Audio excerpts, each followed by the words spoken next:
greater than you think.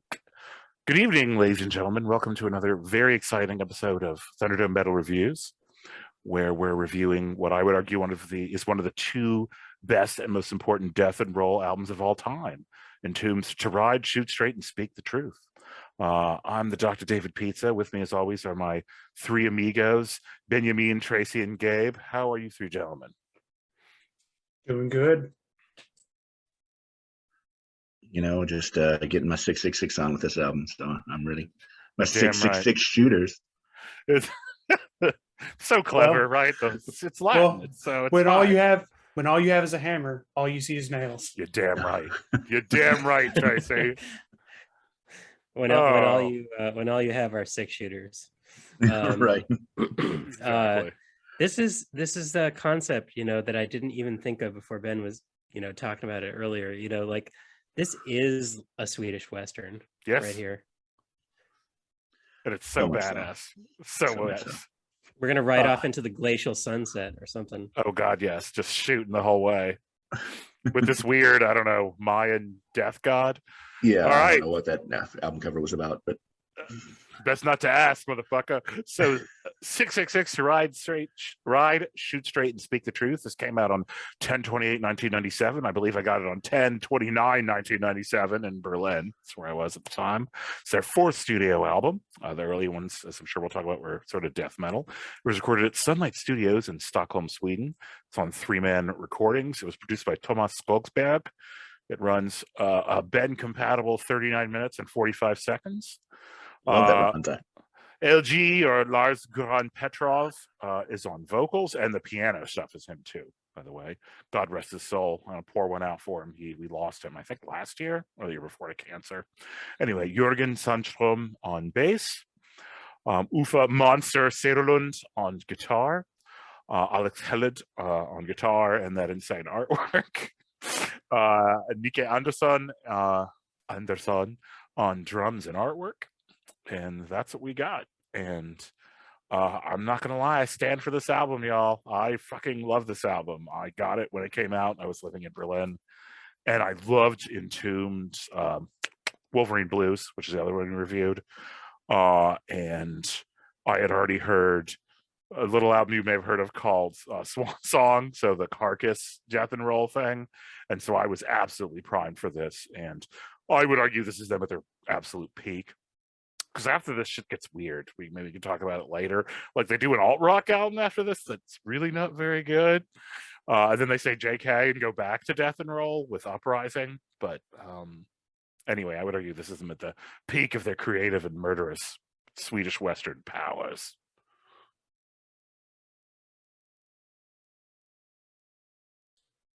So this is my second foray into the Entombed world, thanks to David. Kind of dragged me kicking and screaming on the first time. The second time, I just kind of came willingly.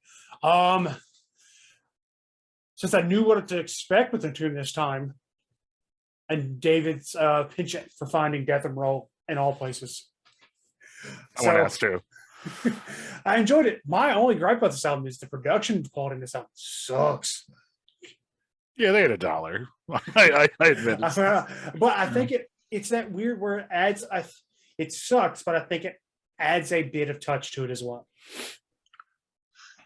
I will agree with Tracy in that I found the production to be a bit thin. And as I was listening to this and the way the riffs were constructed, I wish that like Zakk Wylde was producing it, just because of the way that he's able to get that big, incredibly full guitar-driven sound.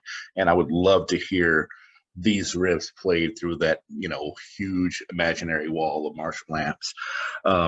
That said, this was the third Entombed album that I had, because I had Left Hand Path and, of course, Wolverine Blues that came out before this. This is pushing what they had started to do on Wolverine Blues much further to the death and roll thing. And just how bluesy this is, man. This is like almost Motorhead heavy blues. Hell yeah, it is. So, this is probably, and I haven't heard some of the other albums that they were talking about coming after this, because my ability to get bands that, I don't even know for sure when they came out over here. The distribution where I was didn't necessarily hit. I think I had to special order Wolverine Blues to even get it, and that was the one that kind of blew up over here. So yeah, this was probably of the albums that I've heard the most innovative of the three. Yeah, that early stuff, Tracy, you should listen to. It probably, I don't know if it'd blow your mind, but it's almost straight death metal. Yeah, that's good. I mean, you know, It is. and he was with us when we reviewed Wolverine Blues, and if I remember correctly, kind of liked it. But Left Hand Path is pretty much just straight up death metal. It is. And that buzzsaw sound, then I'll shut up. I know there's more people here. That buzzsaw guitar garage band thing, that is partially a Swedish in the 80s, 90s sound, because Dismember sounds that same way. And Comic-Con a little bit. Like, I don't know, it was something about the ethos. I don't know, maybe it was the darkness. Like, for some reason, that sort of buzzsaw garage band thing was I associate with Entombed, but then I hear Dismember, who I like a lot as well, who's from that same scene, has a very similar sound. In big ass headphones, it sounds pretty cool. I do agree with you. If Zakk Wylde juiced these riffs, I mean, because the riffs themselves are devastating. Like, oh yeah, and I love the tone. tone. It's just I wanted it louder. I get you, man. I'm gonna shut up, or I'll just keep talking about how awesome this album is. But I'm obviously quite biased. Well, you did get it when it came out, so you've been listening to it for many years longer than I have.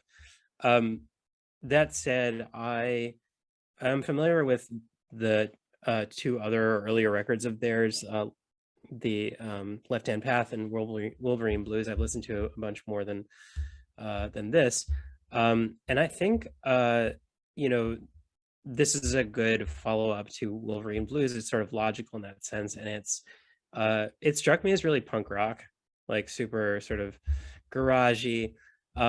It doesn't offend my sensibilities, but personally, from I don't know, just my own taste, I'd prefer it to be more death metal and less stonery and like less bluesy. But I still liked quite a bit of this, and I definitely get what y'all are saying about the production. It's not the most amazing sound they could have gotten. But I'm much more concerned with other things. I'm much more concerned with just like style stuff. And I feel pretty at home with stuff that reminds me of punk rock. But that said, it's sort of like a death metal tease a little bit. It's not that I don't like this stuff. It's just I kind of wish it were a little bit faster and a little bit heavier.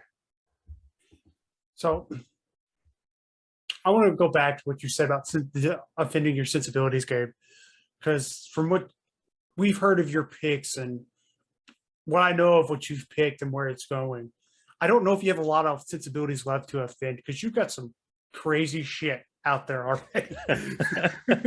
Well, I just meant, like, I don't know, the idea of this record doesn't offend me in the sense that, like, I mean, like, I've heard a couple other records that this band has made, and it doesn't strike me as far off of that path. You know what I mean? Gotcha. It's not like, that's what I meant by that.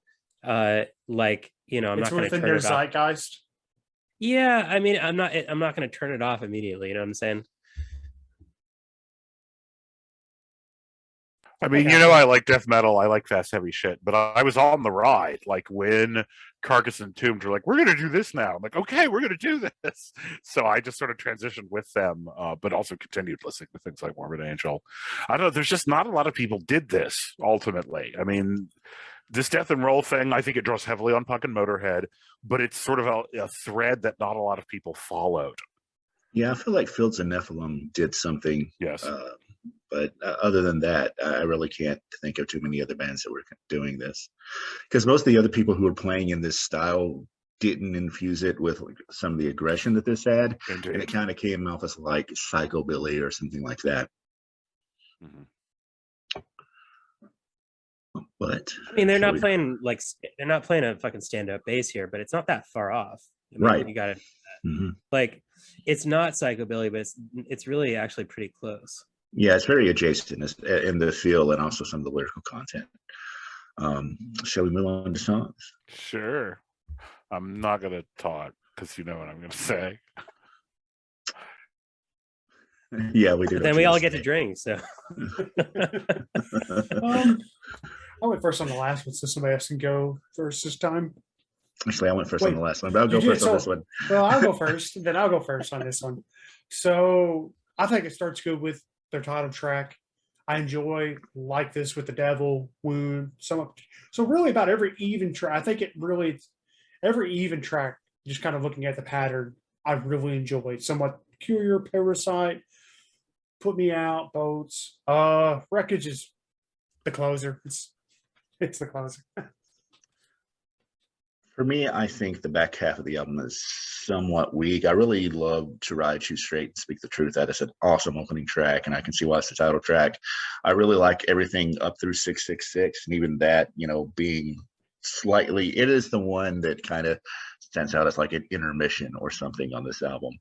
I think Parasite's all right, Damn Deal Done, but like the rest of it, Ufi's Horror Show, I think is fairly good, but that 10, 11, and 14, I'm just not super huge into. That's interesting. So I wasn't necessarily taken with the entire first half of the record. I did like the opener. I did like This with the Devil. I really enjoyed Lights Out. I love as the same goes for Wound. But then I don't really dig anything until about Parasite. Sort of that's like more than halfway in, and then Damn Deal Done I also enjoyed. Just as Sad I really enjoyed, and Wreckage. I think the closer is actually pretty awesome. So I guess the moments that stand out for me the most are the ones where they really lean into that punk rock feel. Not so much the slower moments, like sort of the stonery moments, but yeah, there's a lot to like here. I like most of these songs. It opens strong. Like This with the Devil is one of my favorite metal songs of all time. Lights Out is creepy as shit. I'd sort of forgotten about that song, but listen to it now. Just, hey, mommy, you think that man is dead? Anyway, I think Wound and Somewhat Peculiar are pretty good. The piano interlude is cool. As I said, that's Lars. I like Parasite with that Beatles thing, the like cheer, the fake ass cheering, because that's not their audience. Damn Deal Done is so badass. That's probably my second favorite song on here. I agree it drags a little bit. I like Just as Sad, but I'm not as fond of 10, 12, 13. But Wreckage is so fucking good as a closer. It's just such a cool lead out. So I mean, I like this album. I announced that at the beginning, so it's good shit.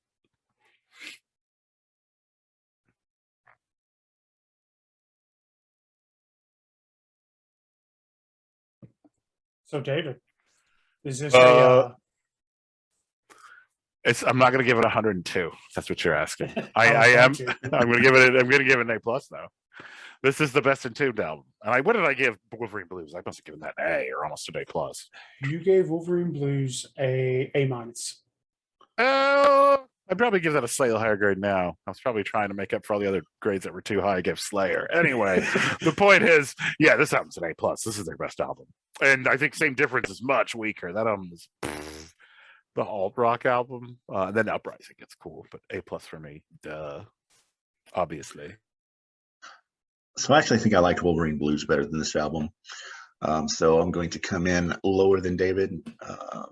I think I'm going to give this a B. I think it's a good album, but I mean, we're talking about 14 tracks and I only like about half of them. So, yeah.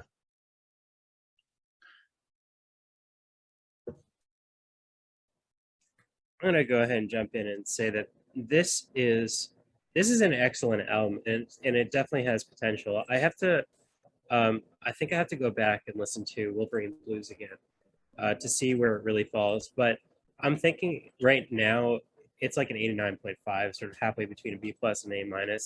And basically for reasons I've already said, I think that this is sort of in the pocket for Entombed, particularly at this particular time.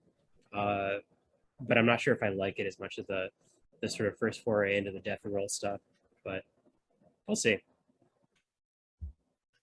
I'm going to fall in line with Ben there and give it a B. I think it's a good album. Looking back on my grade on Wolverine Blues, yeah, they're both the B territory for me. So I don't know if I have a preference one or not, but again, I haven't Don't have that spent the time with them that you guys have. What did what's I all give right? Wolverine Blues? Before you give us the average. Do what? Said, what did I give Wolverine Blues before you give You us give the it a average? B. You give it a B Okay. plus. I mean, Okay. so Tracks. our average for Entombed to ride, shoot straight, and speak the truth. I just like saying that. Is an 89. I almost got it in A territory. Almost. 102. I just, this was one of the like 6 albums or so I had in Berlin that fall that I just listened to shit out of on my damn Discman because that's how Tron was living in 1996. It was like David? this and Enema and Faith No More and Antichrist Superstar, which now I don't listen to. But David, if you gave it 102, it would bump it up to an A territory. oh man, I want to, but I have to admit the production's a bit not as good as the big thing is that there's just a couple tracks at the end I don't like a whole lot. It's not quite as good as Swan Song. No, I gotta be fair. I already fucked up the last album's grading and this one. So anyway, speaking of screwed up albums, what are we doing next, Tracy? Next, we are doing my favorite pick from 2021. That we did not do on a podcast. And I think it came in at my number 5, and it's Brainstorm's Wall of Skulls. That cover. Wow. Thanks, Bottom Bear. Wow. I Germany. got to tell you, if I walked into a gaming store and saw that on a supplement, I would buy that module. So kudos to whoever did the cover. For art. sure. For sure. Let's see, was it number 5 for me? We All wouldn't right. It know. was number 5. You can tell us whatever you want, Tracy. We're not going to double check your math. I do like, this is the biggest I've ever seen it, the hominid skull there, or maybe it's a gorilla, right? There's a little more going on. There's like some evolution happening on the left wall. Yeah, there's a few of them over there, it looks like. So Yes. it's kind of interesting. It is interesting. I couldn't, I guess the rest of you looked at it on my phone. So it was like tiny. Yeah. Cool. Kick ass. All right. We'll catch us again on Thunderdome Metal Reviews.